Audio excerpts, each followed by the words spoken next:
Biovers, izin memperkenalkan diri. Nama saya Namo Yudianingrum dengan NPM 211302429 dari Pendidikan Biologi Universitas Lampung.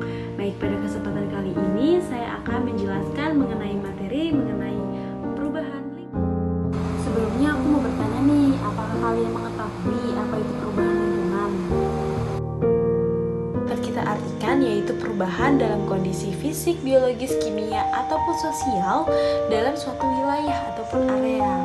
Nah, suatu perubahan lingkungan itu dapat terjadi dengan adanya faktor alamiah ataupun disebut faktor alam dan faktor buatan, yaitu dari hasil aktivitas manusia. Perubahan lingkungan itu juga dapat bersifat jangka pendek ataupun jangka panjang, serta sementara ataupun permanen. Nah, ini merupakan beberapa gambaran dari adanya perubahan lingkungan. Yang pertama, adanya banjir. Banjir itu dapat disebabkan karena kurangnya lahan perserapan air ataupun adanya faktor dari manusia, yaitu membuang sampah sembarangan. Lalu adanya tanah longsor, di mana tanah longsor ini termasuk ke dalam faktor alam. Bisa dapat faktor alam dan faktor dari manusia, yaitu penebangan pohon secara liar yang mengakibatkan adanya tanah longsor. Lalu yang terakhir adanya kekeringan, di mana kekeringan ini dapat terjadi karena adanya faktor alam, yaitu adanya global warming atau pemanasan bumi. Nah, selanjutnya yaitu faktor dari perubahan lingkungan. Yang pertama ada faktor manusia dan yang kedua ada faktor alam. Nah, ini merupakan contoh dari faktor manusia, yaitu adanya penebangan pohon secara liar yang mengakibatkan adanya tanah longsor dan membuang sampah sembarangan yang akan mengakibatkan banjir.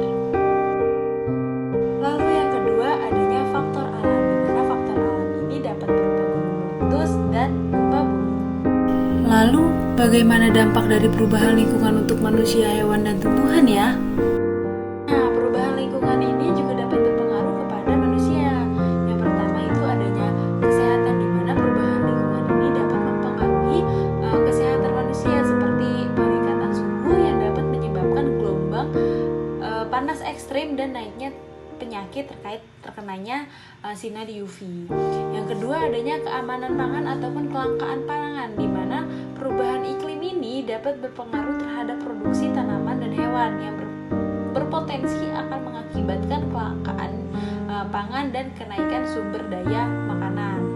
Yang ketiga adanya bencana alam, di mana bencana alam ini akan adanya terjadi perubahan iklim yang dapat mengakibatkan intensitas bencana alam itu meningkat, misalnya banjir, kebakaran hutan, dan dapat menyebabkan kerugian ekonomi pada manusia. Perubahan lingkungan ini juga dapat mempengaruhi pada hewan, di mana adanya perubahan habitat, perubahan suhu dan pola cuaca itu dapat mempengaruhi habitat alami hewan, menyebabkan adanya migrasi atau perpindahan habitat karena cuaca ataupun suhu yang berbeda.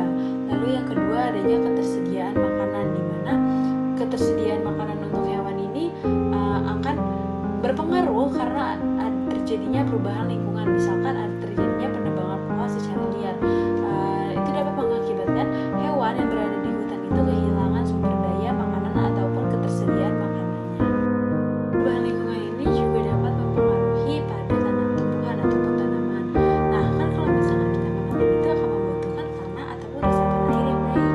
Jika terjadinya perubahan lingkungan, misalnya kekeringan, maka pertumbuhan pola tumbuhan itu akan lebih lama ataupun tidak akan berhasil karena kurangnya ketersediaan air dan tanah yang baik. Nah, selanjutnya ada isu perubahan lingkungan yang dibagi tiga menjadi lokal, isu nasional, dan isu global. Nah, pada isu lokal ini adanya kebakaran hutan yang terjadi pada wilayah Kalimantan Timur dan Bandung, adanya penumpukan sampah karena kepadatan penduduk yang relatif bertambah setiap tahunnya. Nah, pada permasalahan selanjutnya yaitu permasalahan isu nasional.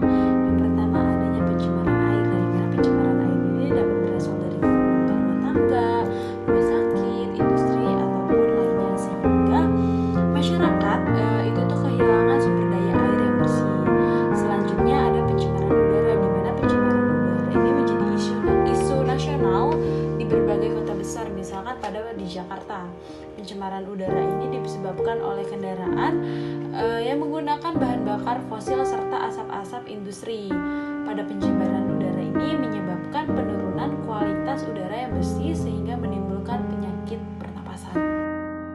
Perubahan lingkungan global atau isu global yaitu adanya pemanasan global ataupun global warming, di mana fenomena peningkatan suhu global dari tahun ke tahun yang menyebabkan adanya efek rumah kaca yang disebabkan oleh meningkatnya emisi gas karbon dioksida, metana, dinitroksida, dan CFC sehingga tertangkap dengan atmosfer bumi. Dan dampak dari adanya pemanasan global yaitu peleburannya atau pelelehan es kutub, kenaikan mutu air laut, dan perluasan gunung pasir serta adanya perubahan iklim. Nah, dari dampak yang menyebabkan suatu perubahan lingkungan, apakah terdapat solusinya? Jadi, upaya penanggulangan pada perubahan lingkungan itu misalkan pada tanah longsor, kita melakukan reboisasi ataupun penanaman hutan kembali sehingga akan tumbuh hijau ataupun hutan secara baik. Yang kedua, adanya taman satwa ataupun tempat di mana kita akan melestarikan hewan-hewan langka ataupun kita akan menjadikan suatu taman marga satwa.